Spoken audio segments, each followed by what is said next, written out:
Okay guys, what we're doing today is we're changing out a condenser and an evaporator. What it is, it's a brand new Goodman air handler. The evaporator's leaking. Imagine that. And so it's under warranty. Put a warranty coil in the air handler, and we are going to change out this higher. You know, we all talk about equipment being the same and stuff, and you know, it's all as good as the install, but I think that this equipment here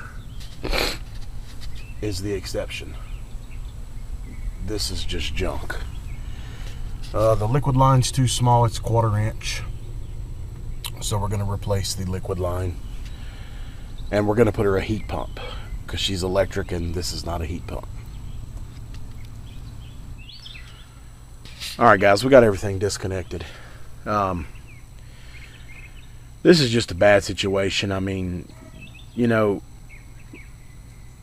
equipment is usually, you know, is equipment most of the time, but like I said, this higher stuff has got to be the exception.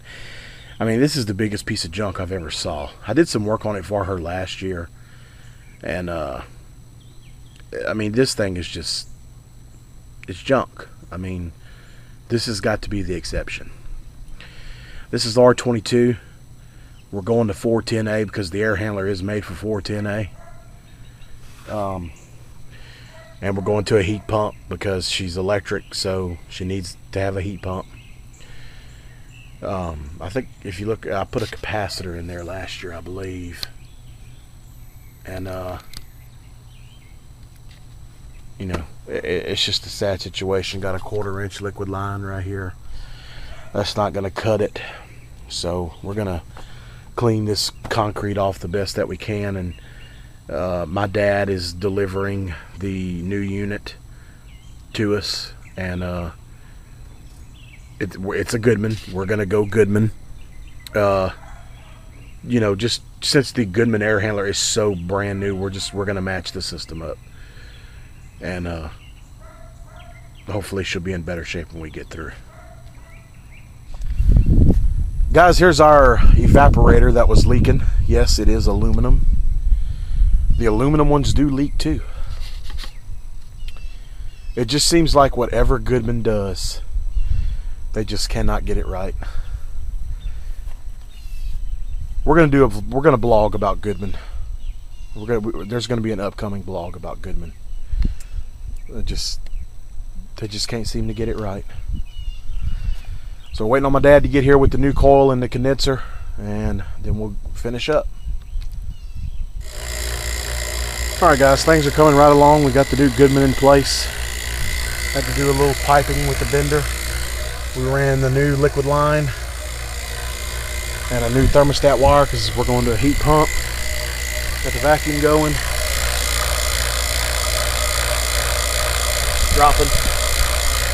Now I got to go inside, mount a new thermostat, and pull new thermostat wire through the wall because we don't have enough wire in the wall to run a heat pump either.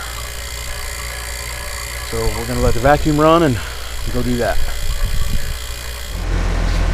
Alright guys, the system's up and running. It's only been running about 2 or 3 minutes. So we'll let it run about another 10-15 minutes, let it stabilize, and then we'll get a target superheat because it's piston. And that'll be all she wrote for this one. Job went real smooth. The lines, I know somebody's gonna say something about my little liquid line going up the wall, but you know what, oh well. Suction line was sized correctly. This was a tight attic. It was hard enough just to run the liquid line, but it seems to be performing well so far. So we'll let it run a few more minutes and we should be fine. We put in a new evaporator. We just slid the old one out, slid the new one in. It was warranty. We ran new thermostat wire along with the line set. I don't know if you can see it or not. And we put her a new thermostat and ran new thermostat wire from the wall, you know, from the thermostat to the air handler. And she now has a heat pump system. So, all right, guys. Thanks for watching. And we'll see you guys on the next one.